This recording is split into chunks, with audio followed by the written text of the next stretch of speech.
Hello students of class 10th. Good morning.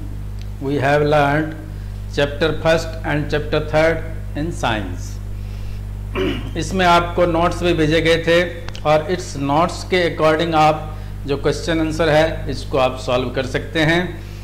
तो उसमें जो क्वेश्चंस दिए गए हैं लगभग सारे नोट्स में कवर है, इसलिए आपको कुछ अलग से ढूंढने की ज़रूरत नहीं पड़ेगी।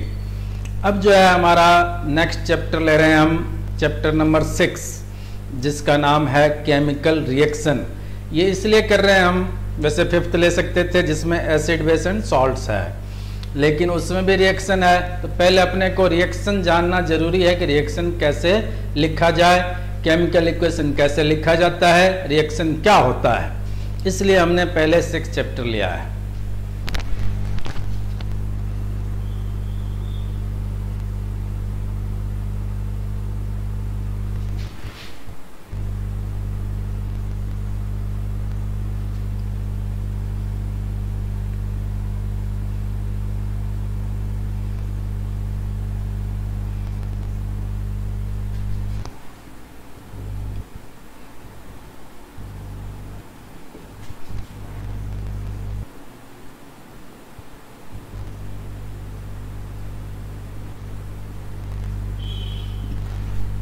Chemical reaction and catalyst.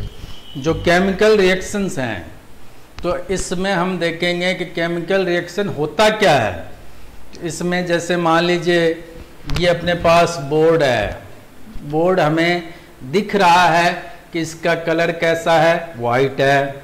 इसको यदि छूते हैं तो छूने पर क्या महसूस करते हैं कि ये ठोस है।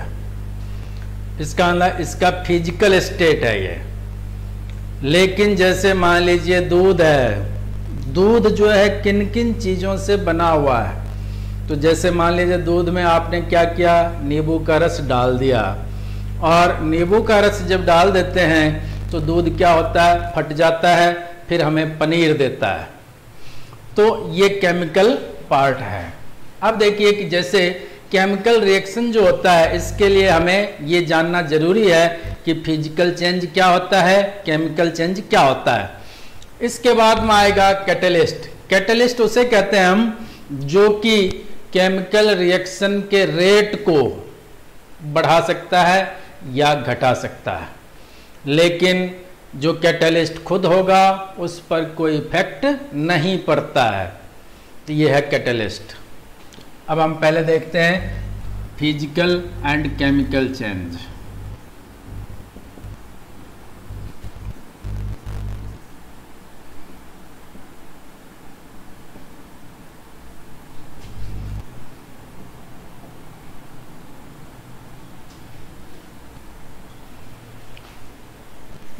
तो फिजिकल चेंज जो है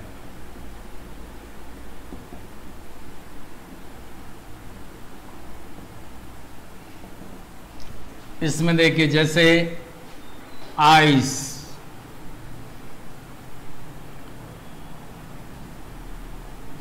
फिर है वाटर, और फिर है वाटर वेपर।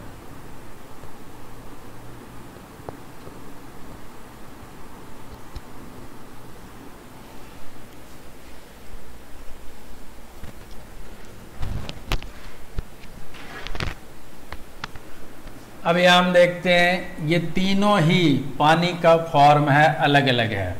जो आइस है ये भी H2O होता है, ये भी H2O होता है, और ये भी H2O होता है।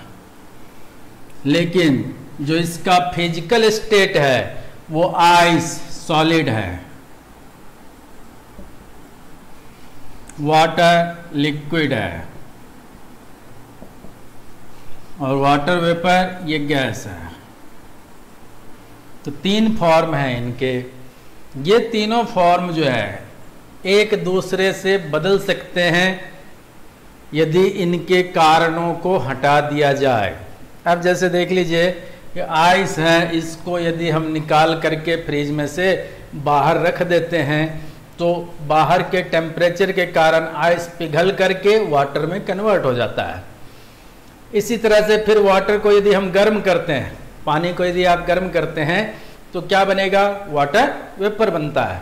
तो इसका अर्थ क्या हो गया, हीट करने पर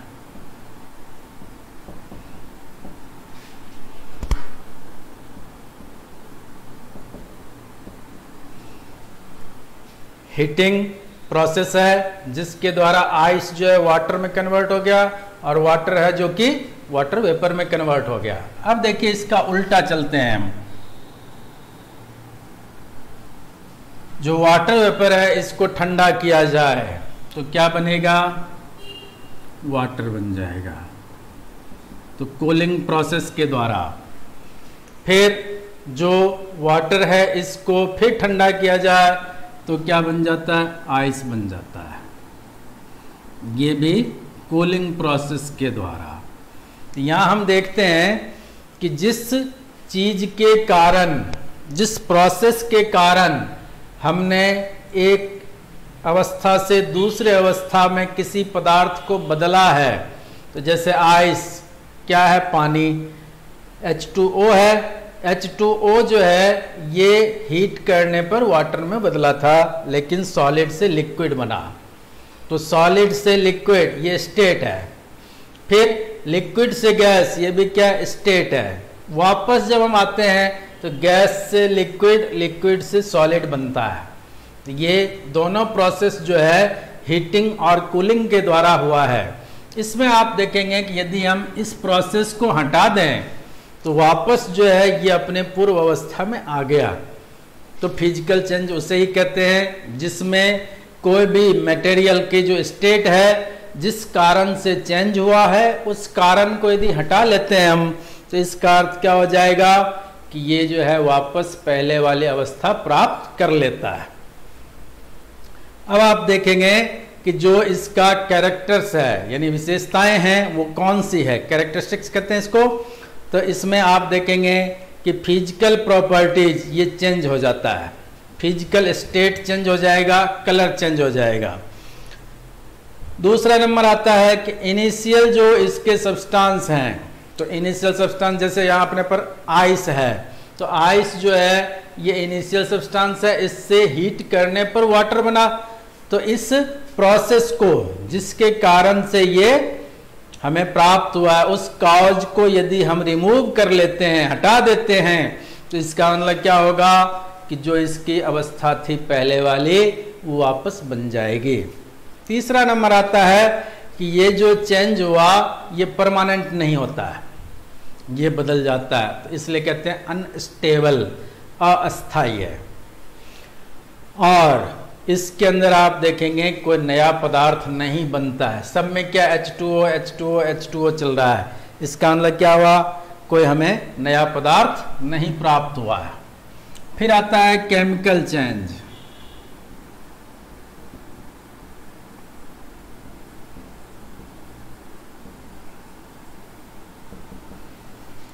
केमिकल चेंज जो है इसमें हम देखते हैं जैसे कार्बन प्लस ऑक्सीजन, ये हमें दे रहा है कार्बन डाइऑक्साइड।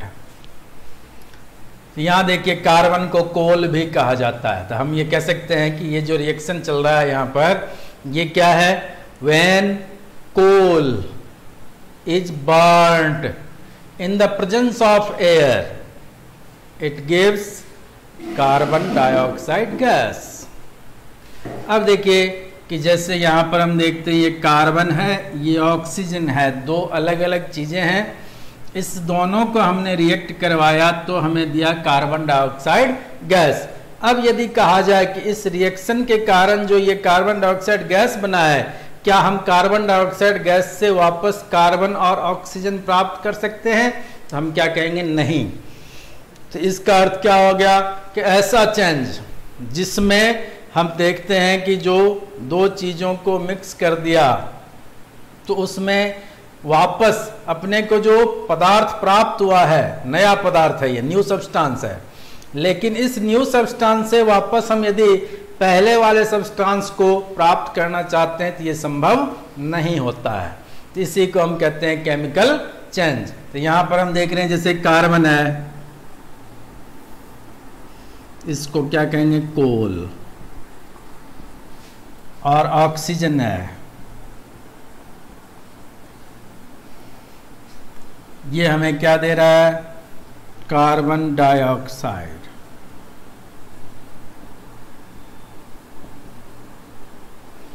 ये गैस के फॉर्म में।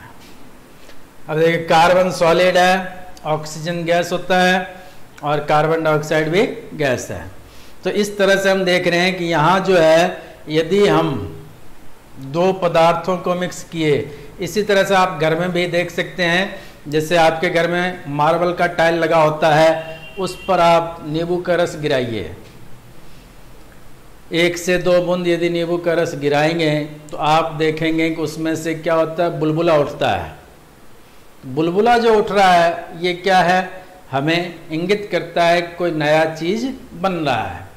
अब हम देख रहे हैं जैसे कार्बन ऑक्सीजन है, इसी तरह से जो मार्बल है ये क्या है, कैल्शियम कार्बोनेट कहलाता है। कैल्शियम कार्बोनेट जो है, इसको हमने क्या किया, लेमन जो कि साइट्रिक एसिड है, इसके साथ रिएक्ट करवाया, तो इसमें भी हमें कार्बन डाइऑक्साइड गैस देगा।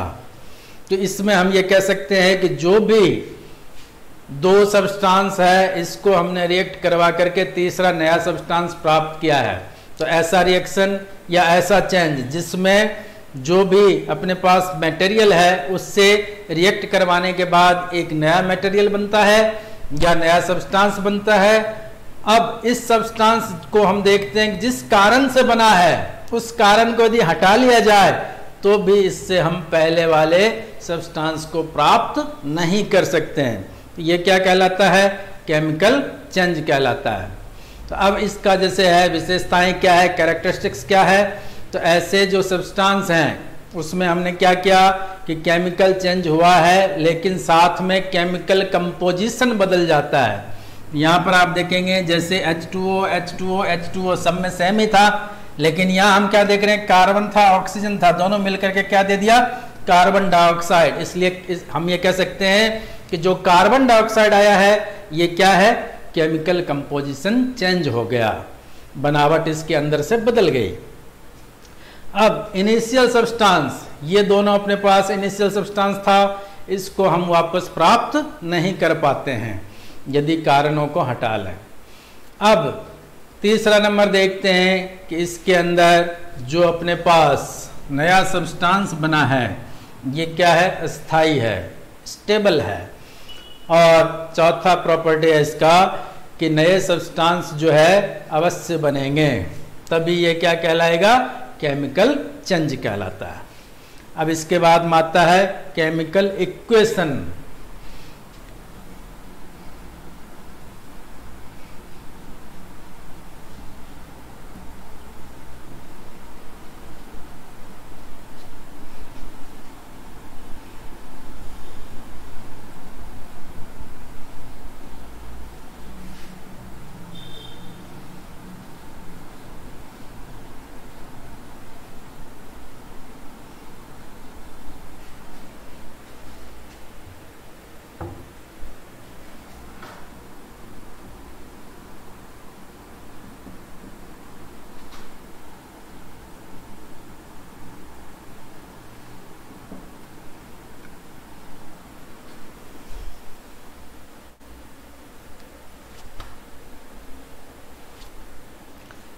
यहाँ हम देख रहे हैं केमिकल इक्वेशन जो है, इससे पहले हमने पढ़ा केमिकल चेंज, उसमें हमने एक रिएक्शन लिखा था जिसमें दिया था आपको कार्बन प्लस ऑक्सीजन रिएक्ट करके क्या दिया था, कार्बन डाइऑक्साइड। अब उसमें जैसे हम तो एक तो लिखते हैं भाषा में इसको, when coal is burned in the presence of air it gives carbon dioxide gas. ये हो गया केमिकल रिएक्शन को लैंग्वेज में लिखना। लेकिन उसी को जब हम शॉर्ट फॉर्म में लिखते हैं तो ये कहलाता है केमिकल इक्वेशन। जैसे अब देखिए दूसरा एग्जांपल ले रहे हैं हम,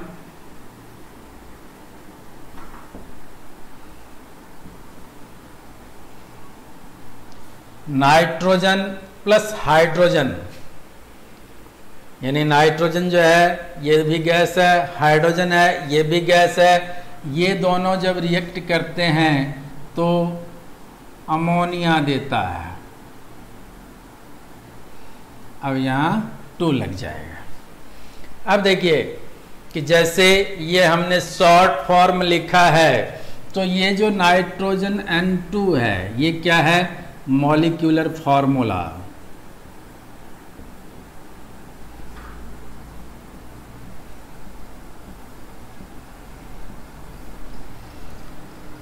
ये भी क्या है, मॉलिक्यूलर फॉर्मूला।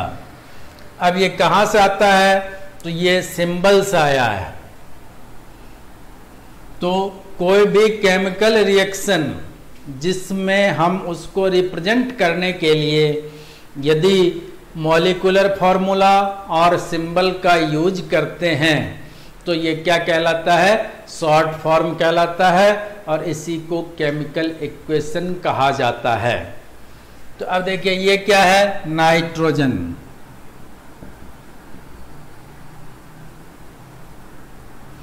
ये क्या है, हाइड्रोजन, और ये क्या है, अमोनिया।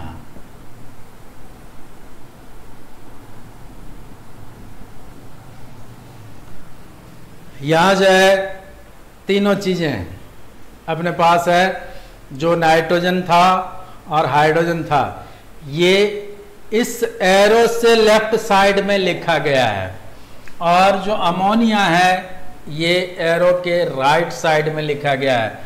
अब यहाँ हम देखते हैं कि जो नाइट्रोजन हाइड्रोजन है इसको क्या कहा जाए, तो ये कहलाएगा रिएक्टेंट्स,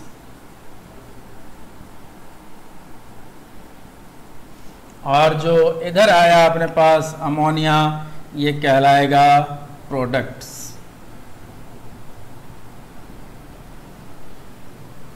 अब देखिए कि जैसे हमने इसको लिख लिया, तो यहां हम देख रहे हैं कि एक से अधिक पदार्थ अपने पास है लेफ्ट साइड में, तो जो रिएक्टेंट होगा उसको एरो के लेफ्ट साइड में लिखते हैं हम।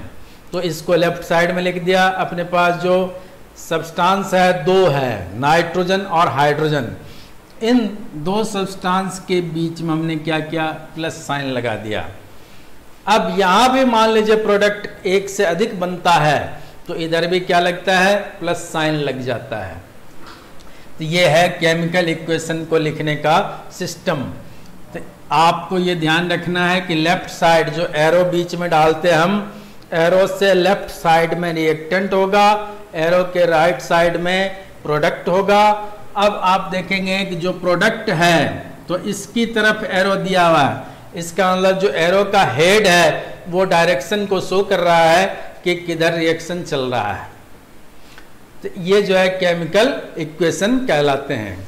अब हम देखते हैं कि जो केमिकल रिएक्शन है इसको शॉर्ट फॉर्म हमने लिख दिया, और लिखने का जो सिस्टम है वो क्या लिया हमने, या तो मॉलिक्यूलर फॉर्मूला या फिर हमने क्या लिया, इसके अंदर सिंबल, और इसके द्वारा हमने क्या किया, रिएक्शन को लिख दिया जो कि शॉर्ट में हो गया, और इसी को हम केमिकल इक्वेशन कहेंगे। तो आज के लिए इतना ही काफ़ी है। फिर अगले वीडियो में हम पढ़ेंगे कि जो केमिकल इक्वेशन है इसको लिखने के लिए कौन कौन से स्टेप्स होते हैं, कैसे इसको बैलेंस किया जाता है, कैसे इसके स्टेट जो होता है, सॉलिड है कि लिक्विड है कि गैस है कि एक्वस है, इस सब को कैसे लिखा जाए। इसके साथ में हीट करने के लिए अलग साइन होता है तो हीट देना है, या कैटलिस्ट का यूज होता है तो कैटलिस्ट का साइन देते हैं। इसके अलावा एक्सोथर्मिक एंडोथर्मिक होता है, उसके अंदर एनर्जी का रिलीज होना, एनर्जी को एब्जॉर्ब करना, ये सब चीज़ हम पढ़ेंगे जो कि नेक्स्ट वीडियो में होगा।